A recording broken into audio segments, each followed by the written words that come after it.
เป็นเรื่องเป็นเล่าต่างๆมีบัดนี้เฮาสิคิดไปนำสิ่งที่มันปรากฏเด้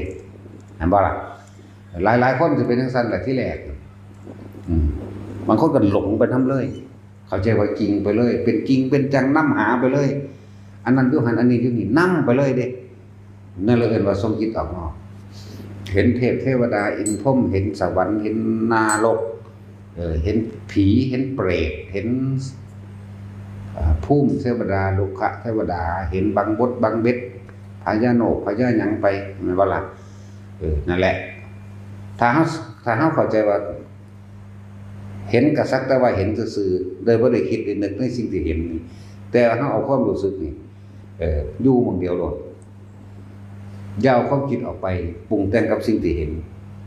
เพราะว่าสิ่งที่เห็นมันบ่เห็นอันเดียวเด้เห็นเรื่องนี้จบแล้วก็ไปเรื่องนี้